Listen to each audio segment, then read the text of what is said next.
The Lord. मोर आशा आपण मैंने समस्ते भलरे थे। चलतु आशार बाणीर आ गोटे भागरे मु सुनेली आपण मानक स्वागत करुच्ची।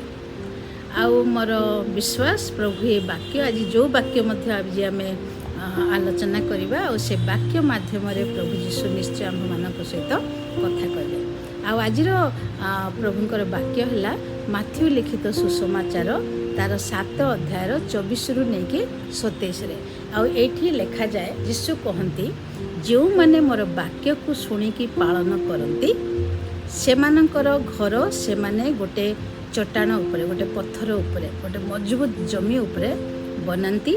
आउ जेतेबेले बन्या आसे आउ जेतेबेले झड़ तोफान आसे जेतेबेले बहुत वर्षा हुए से घर बिल्कुल स्ट्रॉन्ग भाव रही थाए।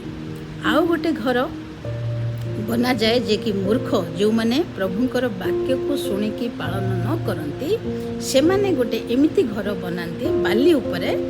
आउ जोठिकी जो घर जेतलकू बात्या हब बन्या हब वर्षा हब तूफान उठिब से घरटा पूरा पानी रे भासी जीव। बुझिपारे तार अर्थ कौन? प्रभु यही वाक्य द्वारा आम मान को कौन कहवाई चाहते? यही वाक्यर अर्थ है आमर जीवन गोटे घर सदृश तुलना करा जायछि। आमे जेतलकू परमेश्वर वाक्य को शुणिबा विश्वास करिबा आ मानिबा पई चेष्टा करिबा ताहेले आम जीवन बहुत दृढ़ भाव मजबूत भाव गढ़ा जीव।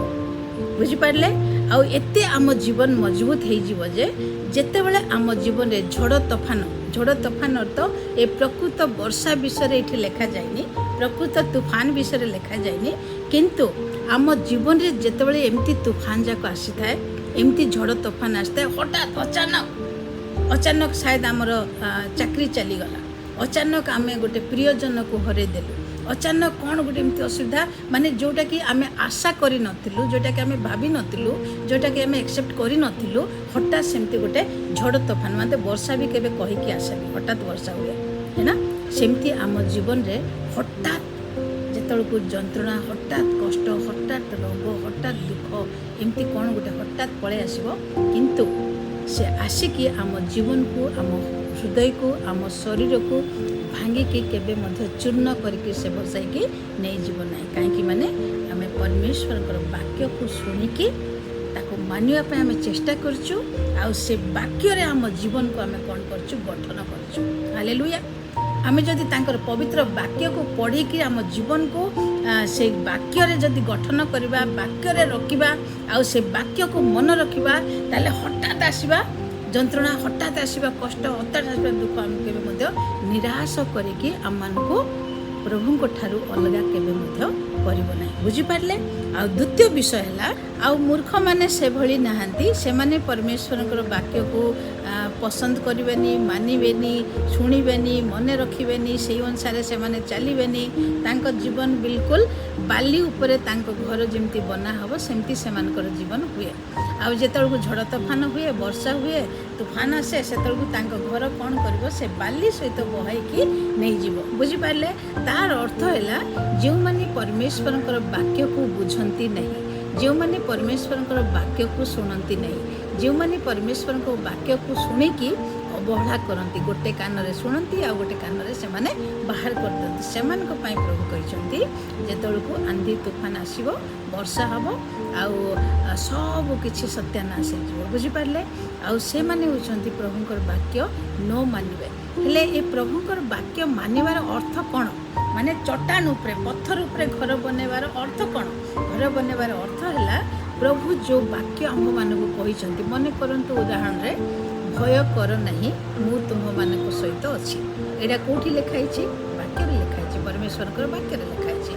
आ परमेश्वर यीशु मसीह जो स्वर्ग आरोहण करते से कहले देख स्वर्ग आ मृत्यु सब माने जगतर चाबी आज मो हाथ में अच्छी आउ सब अधिकार मध्य दि जाइए आउ जगतर अंत जाए मु तुम मान सहित अच्छी। जदि यही वाक्य को आम पढ़ीचु ये वाक्य को आम बुझीचु ये वाक्य को आम जापरुचु ताहले हम कौन भाबा जेतलको आम जीवन रे हठात प्रॉब्लम आसबो ताहले हम कौन कहबा प्रभु कहते मते से केबे मध्य छाड़बे नहीं ସବୁ ଅଥରିଟି ତାଙ୍କ ହାତରେ ଅଛି ଆଉ ଜଗତର ଅନ୍ତ ଯାଏଁ ସେ ମୋ ସହିତ ଅଛନ୍ତି। ତେଣୁକରି ଏଇ ଅଚାନକ ଆସିବା ସମସ୍ୟାରୁ ମୁଁ ଡରିବି ନାହିଁ। ମୁଁ ପରମେଶ୍ୱରଙ୍କ ଉପରେ ଭରସା କରିବି। ଏ ଡରିବା ବିଷୟ ମାନେ ଡର ତ ଲାଗୁଛି, କିନ୍ତୁ ଡରିକି ମଧ୍ୟ ମୁଁ କ'ଣ କରିବି, ପରମେଶ୍ୱରଙ୍କ ଉପରେ ଭରସା କରିବି ଆଉ ସିଏ ମୋ ପାଇଁ ଭଲ ରାସ୍ତା ଖୋଲିବେ। ସେଇଟା ହେଉଛି ଗୋଟେ ବୁଦ୍ଧିମାନର ଘର ବନେଇବାର ଅର୍ଥ। ବୁଝିପାରିଲେ? ବୁଦ୍ଧିମାନ ହେଉଛି ସବୁବେଳେ ସେ ଜଗତରେ ଯେଉଁ ସମସ୍ୟା ଆସୁଛି ସେ ସମସ୍ୟାର ଆଖିକୁ ସେ କାଢ଼ିକି ସେ କାହା ଉପରେ ଆଖି ଲଗାଇବ? ପରମେଶ୍ୱର ଉପରେ। କାହାକୁ ସେ ଦେଖିବ? ପରମେଶ୍ୱରକୁ ଦେଖିବ। କାହାକୁ ସେ ଦେଖିବ ନାହିଁ? ପରିସ୍ଥିତିକୁ ଦେଖିବ ନାହିଁ। ହଠାତ୍ ଆମ ଜୀବନରେ ମାନେ ଦୁନିଆରେ କୋଭିଡ଼ ଆସିଲା। ଆଉ କୋଭିଡ଼ କ'ଣ କହିକି ଆସିଲା କି? ନାହିଁ, କୋଭିଡ଼ରେ କେତେ କ'ଣ ହେଇଗଲା। ଆଉ ଏଇଟା ହଠାତ୍ ଆସିଲା, କିନ୍ତୁ ଯେଉଁମାନେ ପରମେଶ୍ୱରଙ୍କ ଉପରେ ଭରସା କରିକି ଚାଲିଲେ ସେମାନଙ୍କ ଜୀବନକୁ ପ୍ରଭୁ ବିଲକୁଲ ସୁରକ୍ଷିତ ରଖିଲେ। ଆଉ ପ୍ରଭୁ କହିଛନ୍ତି ବହୁତ କିଛି ଦୁଃଖ ଆସିବ, କଷ୍ଟ ଆସିବ, ଯନ୍ତ୍ରଣା ଆସିବ, ସବୁ ଆସିବ। ତେଣୁକରି ଆମ ଜୀବନକୁ ଆମେ ପ୍ରଭୁଙ୍କର ବାକ୍ୟରେ ରପିତ କରିକି ରହିବାକୁ ପଡ଼ିବ। ବୁଝିପାରିଲେ? ପରମେଶ୍ୱରଙ୍କ ବାକ୍ୟକୁ ପଢ଼ିକି ଆମେ ସେଇଠି ବିଶ୍ୱାସ କରିବାକୁ ପଡ଼ିବ। ଗୋଟେ ବିଶ୍ୱାସୀ ବିଶ୍ୱାସ ଦ୍ୱାରା ହିଁ ଜୀବିତ ରହିବ। ଆଉ କାହାକି ବିଶ୍ୱାସ କରିବାକୁ ପଡ଼ିବ? ପରମେଶ୍ୱରଙ୍କ ଉପରେ ଆଉ ପରମେଶ୍ୱରଙ୍କର ମୁଖ ନିର୍ଗତ ବାକ୍ୟ ଉପରେ। ତେଣୁକରି ମୋର ପ୍ରିୟ ଭାଇ ଭଉଣୀମାନେ, ପରମେଶ୍ୱରଙ୍କର ବାକ୍ୟ ଉପରେ ଯଦି ଆମେ ଭରସା କରୁଛୁ ଆଉ ପରମେଶ୍ୱରଙ୍କର କଥାରେ ଯଦି ଆମେ ବିଶ୍ୱାସ କରିକି ସେହି ଅନୁସାରେ ଯଦି ଆମେ ଚାଲୁଛୁ, ତାହେଲେ ପ୍ରକୃତରେ ଆମେ ବୁଦ୍ଧିମାନ। ଆଉ ଆମ ଜୀବନକୁ ପରମେଶ୍ୱରଙ୍କର ବାକ୍ୟ ଉପରେ ଆମେ କ'ଣ କରୁଛୁ? ଏଷ୍ଟାବ୍ଲିଶ୍ କରୁଛୁ, ସ୍ଥାପିତ କରୁଛୁ। ବୁଝିପାରିଲେ? ଆଉ ଯଦି ଆମେ ପରମେଶ୍ୱରଙ୍କ ବାକ୍ୟକୁ କାଢ଼ିକି ଆମେ ଅଲଗା କରିକି ଆମ ଜୀବନକୁ ବିଲକୁଲ ଶୂନ୍ୟରେ ସ୍ଥାପିତ କରିବାକୁ ଚାହୁଁଛୁ, ତାହେଲେ ହଠାତ୍ ଆମ ଜୀବନ କ'ଣ ହେବ? ନାଶ ହେଇଯିବ। ଆଉ ସେଇ ନାଶ ହେବା ବେଳେ ଆମକୁ କେହି ମଧ୍ୟ ଆସିକି ବଞ୍ଚାଇ ପାରିବେ ନାହିଁ। ତେଣୁକରି ଏଇଟା ହେଉଛି ଶେଷ କାଳ। ଆଉ ପ୍ରଭୁ ଆସିବାର ବହୁତ ଜଲ୍ଦି ହେଲାଣି। ଆଉ ବହୁତ କିଛି ସମସ୍ୟା ଆସୁଛି ଦୁନିଆରେ, ବହୁତ ଅଚାନକ, ମାନେ ସବୁ କିଛି ଜଲ୍ଦି ହେଇଯାଉଛି। ତେଣୁକରି ଆମେ ଏଇଟା ଆମ ପାଇଁ ସୁବର୍ଣ୍ଣ ମୌକା, ସୁବର୍ଣ୍ଣ ସୁଯୋଗ।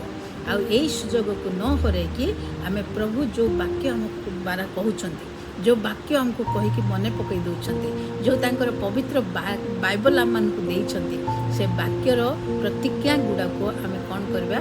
ମନେ ରଖିବା, ଘୋଷିବା, ସେଟାକୁ ଆମେ କହିବା, ସେଟାକୁ ଆମେ ବିଶ୍ୱାସ କରିବା। ଆଉ ଯୀଶୁ କହିଥିବା ପ୍ରତ୍ୟେକ ପ୍ରତିଜ୍ଞାକୁ ସ୍ମରଣ କରିକି ସେଥିପାଇଁ ପ୍ରଭୁଙ୍କୁ ଧନ୍ୟବାଦ ଦେବା। ତାହେଲେ ଆମେ ହଠାତ୍ ଆସିବାର କୌଣସି ଅସୁବିଧାର ସମ୍ମୁଖୀନ ହେଲେ ବି ଆମେ ନ ଡରିକି ଆମେ ବଞ୍ଚିପାରିବା। ଆଉ ଆମ ପାଇଁ ପ୍ରଭୁ କ'ଣ କରିବେ? ରାସ୍ତା ଖୋଲିବେ। ବୁଝିପାରିଲେ? କେବେ ମଧ୍ୟ ପରମେଶ୍ୱରଙ୍କର ସନ୍ତାନ ସନ୍ତତି ଯେଉଁମାନେ ତାଙ୍କର ପବିତ୍ର ବାକ୍ୟ ଉପରେ ଭରସା କରି ଜୀବିତ ରହୁଛନ୍ତି, ସେମାନେ କେବେ ମଧ୍ୟ ହଠାତ୍ ବିନାଶ ହେବେ ନାହିଁ। ପ୍ରଭୁ ନିଶ୍ଚୟ ସେମାନଙ୍କୁ ପ୍ରୋଟେକ୍ସନ୍ ଦେବେ। ମୋର ପ୍ରିୟ ଭାଇ ଭଉଣୀମାନେ, ଯେଉଁ ପରମେଶ୍ୱର ଆମ୍ଭମାନଙ୍କୁ ରକ୍ଷା କରିବା ପାଇଁ ପ୍ରତିଜ୍ଞା କରିଛନ୍ତି, ଆମ୍ଭମାନଙ୍କ ସହିତ ରହିବା ପାଇଁ ପ୍ରତିଜ୍ଞା କରିଛନ୍ତି, ସେହି ପ୍ରତ୍ୟେକ ପ୍ରତିଜ୍ଞାକୁ ସେ ପାଳନ କରିବେ।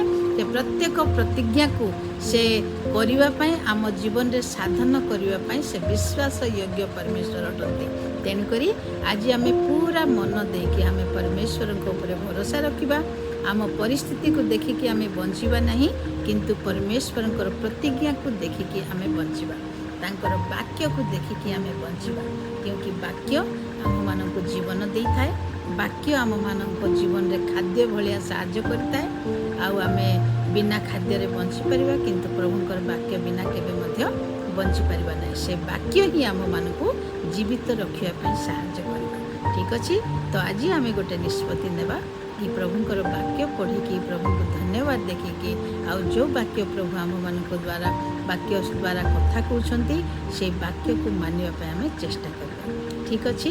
ଆଜି ପାଇଁ ଏତିକି। ଆଉ ପ୍ରଭୁ ତାଙ୍କର ପବିତ୍ର ବାକ୍ୟ ଦ୍ୱାରା ଆମ ସମସ୍ତଙ୍କୁ ଆଶୀର୍ବାଦ କରନ୍ତୁ।